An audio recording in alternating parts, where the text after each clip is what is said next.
We go into the communities to engage with the members of the LGBTI community.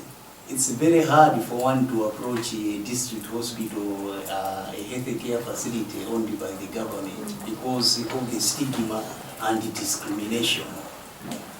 So I know our colleagues from Watigo have been doing some workshops with the health care workers as a way of making a healthy inclusion approaches with them so that they can be friendly, open, and to eradicate the discriminatory barriers.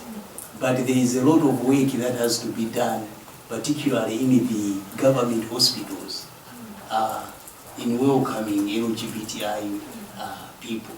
Us, we are self-supervised in the issue of maybe not welcoming other members in the society. It's not here on our point as teacher. What we practice is what we call health for all. That's what is DHO is supposed to do. But you know, people, they are born in different areas and they have their perspective of life. So with that, we need to train them on the changes, or global changes. Yeah. So that training was being offered through some funds we had from our partners, especially USAID funded. So that people might change, what we call the mindset change, to make sure that the health for all strategy for the ministry is being implemented in all our facilities. So it has been great to us. We can say we are on the crying part. We are waiting for that the assistance is gone now.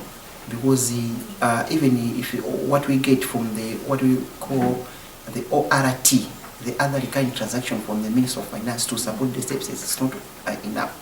We understand that the closure of DICs are drop-in centers that were being funded by USAID and PEPFAR have been closed, and most of the people, or especially key population that were accessing services in DICs, are not willing or are shying away from the public health facilities because the DICs were friendly and also their confidentiality was assured, but now they don't know what they would find, or they are not willing to disclose their identity, being sexual orientation and gender identity, to the public health service providers.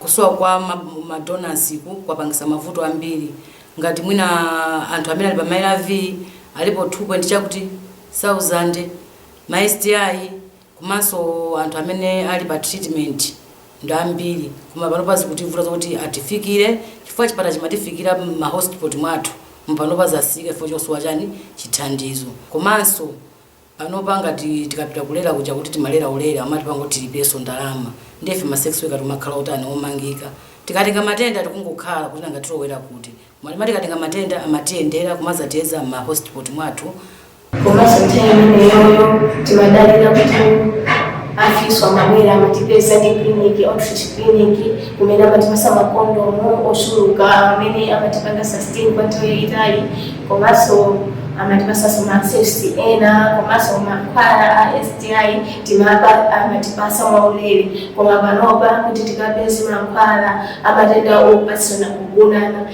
ndi kuti zikudalira kuti ife tipeze ndalama.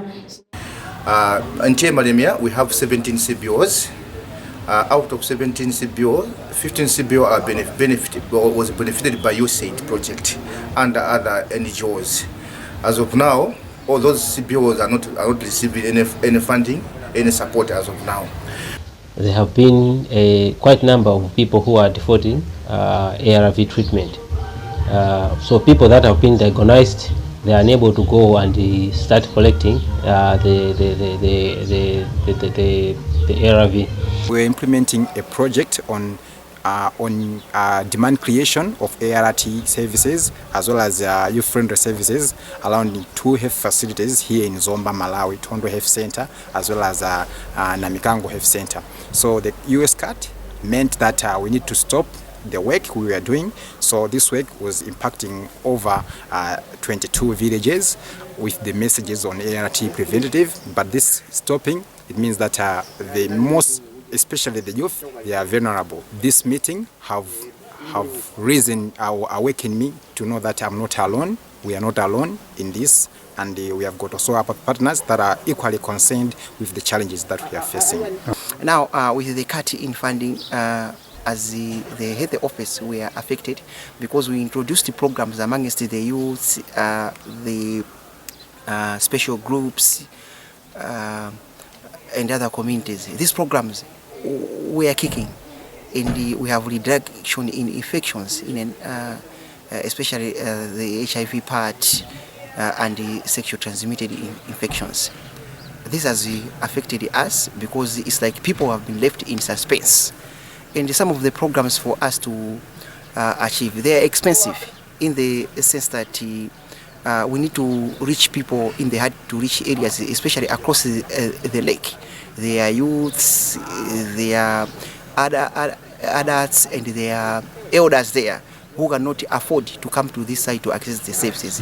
And on those, we are relying much on the partners who used to assist us in the boat transport on the lake. So the funding cut has affected us because it's not only on the service delivery, but also even in the outlook of our there are issues of equipment, there are issues of medication, there are a lot of things. Koma ndili pano kulankhula ngati sex worker ineyo zandikhuza kwambiri chifukwa cha kusiyana kwa thandizo limene limabwera la PEPFAR komanso USAID. Kwambiri ngati ma sex workers timadalira ma DIC komanso ma outreach clinics amene amachitika. Zilipanga affect chifukwa choti kuchipatala ndizovuta kuti tingathe kulandira ma services amene timalandira ku DIC kapena kuma outreach clinics amene amachitika. Chifukwa kuchipatala kuja kumakhala kuti kuli kale ma staff ochepa, antchito ndi ochepa pamene anthu akhala kuti ndi ambiri. Komanso kuchipatala kuja kulibe friendly services for KP services. Ndiye ndizotivuta tingathe kumapita kumene kujako kukamasuka kufotokoza za mavuto athu amene timakumana nawo. Ndiye ife ngati community takhudzidwa kwambiri. There's some big changes coming, I think. I know, for example, in South Africa, the Global Fund yesterday sent a letter to the government saying we're not giving you what we promised to give you. So I assume that's happening in many countries where even the money countries were budgeting for might not be coming in. We know that yesterday the US government decided to cut their medical services for their own people and food stamps and those sort of things. So if they don't even care about their own people, we don't know how long any US funding is going to come to us. So I think this is why these conversations are, I think, so important for us to start thinking about just how do we get back to focusing on our own issues and doing it properly and including everyone. So I think this has been a very useful discussion. So later we also engaged the beneficiaries of the services, of the services, to understand how they've been affected by the funding cut. It was sad to note that most of the beneficiaries are not accessing HIV services from anywhere. Because the DICs are closed and they cannot go to health facilities. For those that have tried to access services in public health facilities, they have faced a lot of challenges. Drama community madali yapambiri drama ku USAID kandi PEPFAR panopa adula kuti drama zimene samala ndili. Ndeti makupia una kuti ife tomwe ndamete yankhule nkhawa zochokera kwa ife. Cholinga chake chachikulu mene tikufotokoza pano mchona kuna kuti muna market pange highlight nkhani ngati zimene zizi kuna kuti amene amapangawo mwina amveko kuna kuti izizi zipanga affect anthu ambiri. Ndeno ndi zinthu zone zikutikhuza ife nde tiye. From my side as a next week, I would say this cut of the funding from the USAID has really affected. Personally, I cannot be open to go to a public health facility for any attention. But then the DIC was okay with me because that's where I would be open. Yeah, that's where I could express myself in any kind of language. Bearing that the one I'm speaking to who understand my state, as well as who also keep the secret for me. But now I cannot even access the assistance from the other public facilities. So it's really a concern from me personally to say no. That's really hard now. Pano asiya. Olata pezeka kuti ndiogula ineyo sindingakwanitsa katani kugula analira, and I tried to give her counseling, but I was also starting to cry because I'm also a sex worker and I'm on ARV. Lugu akusowa pamva chomwe chikuti basi tingogula bomba tingoyuza bomba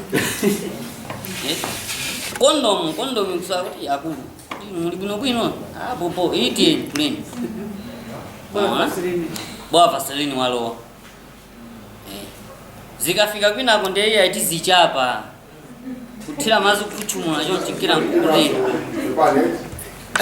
I was working with Skibo, so they told us to wait for funding. Until now, they haven't said anything. And then we were told that they have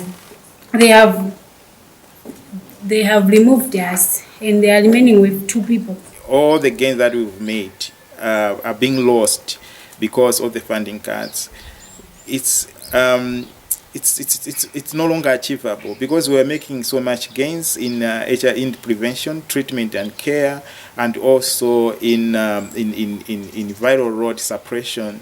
But now I don't know, because most of the people are off their ARTs, and most of the people are having sex without condoms, and most of the people are not accessing messages, are not accessing services, and all have views. It means all the gains that we've made over the past 20 or 30 years are being lost through this funding cut.